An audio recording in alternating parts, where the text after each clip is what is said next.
Hey guys, আসসালামু আলাইকুম, welcome to miss daily blog. কেমন আছেন সবাই? আশা করি ভালো আছেন। আলহামদুলিল্লাহ আমিও ভালো আছি। আজকে একটা ভিন্ন স্বাদের রেসিপি তৈরি করব, আলু দিয়ে আলু ভাজা, বা অনেকে এটাকে আলুর দমও বলে থাকেন। তো আমি প্রথমে আলুগুলোকে কেটে ধুয়ে তারপর প্রেসারে পরিমাণ মতো পানি দিয়ে দিয়েছি, প্রেসার কুকারে বসিয়ে দিচ্ছি। এখন লবণ দিয়ে দিলাম পরিমাণ মতো, তারপর এখানে পরিমাণ মতো হলুদ গুঁড়ো দিয়ে দিব।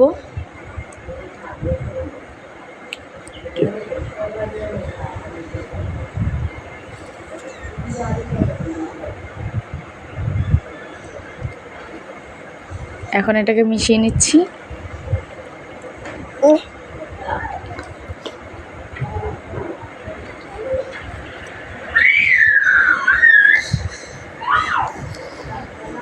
এখন ঢাকনা দিয়ে ঢেকে আমি 2টা সিটি আসা পর্যন্ত অপেক্ষা করব। যে ঢাকনা দিয়ে ঢেকে দিলাম, 2টা সিটি আসা পর্যন্ত অপেক্ষা করব এখন।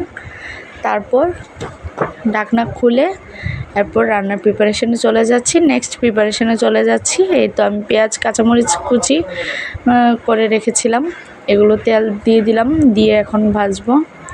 ব্রাউন কালার হওয়া পর্যন্ত ভেজে নেব। তারপর লবণ দিয়ে দিলাম পরিমাণ মতো, যেহেতু আগে আমি লবণ হলুদ দিয়ে আমি সিদ্ধ করে রেখেছিলাম, তাই লবণও পরিমাণ মতো দিব, কম দিব, হলুদটাও কম দিব। এখন ব্রাউন কালার হওয়া পর্যন্ত ভেজে নেব।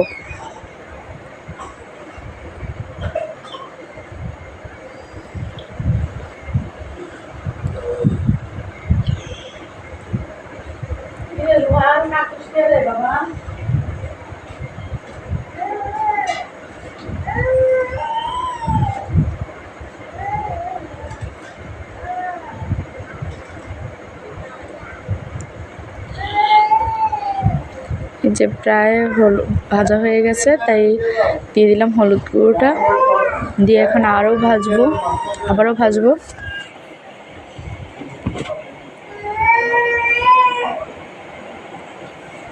যে দেখতে পাচ্ছেন প্রায় পেঁয়াজগুলো একদম ভাজা ভাজা হয়ে আসছে।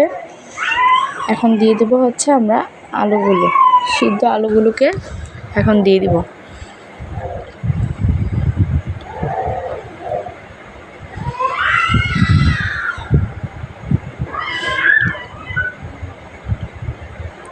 আরও কিছুক্ষণ ভাজতে হবে। কালারটা এখন আমার আসে নাই, এই যে পেঁয়াজগুলো কাঁচা কাঁচা দেখা যাচ্ছে। আরও কিছুক্ষণ ভাজতে হবে, তাই অপেক্ষা করতেছি।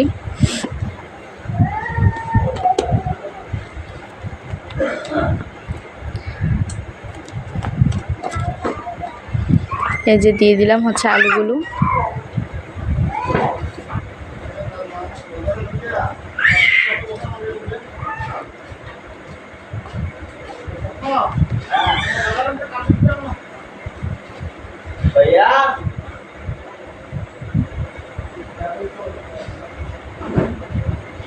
এখন তেলের সাথে মিশিয়ে নিচ্ছি, মশলাটার সাথে ভালোভাবে এখন মিশিয়ে নিব।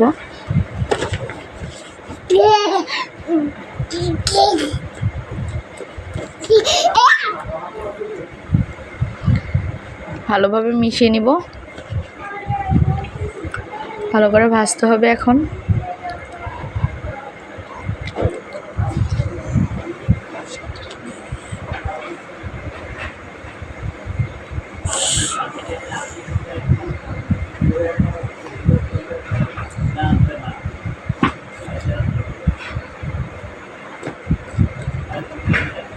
এই যে হয়ে গেছে আমার আলু ভাজাটা। আল্লাহ হাফেজ, আসসালামু আলাইকুম। দেখা হবে নেক্সট কোনো ভিডিওতে।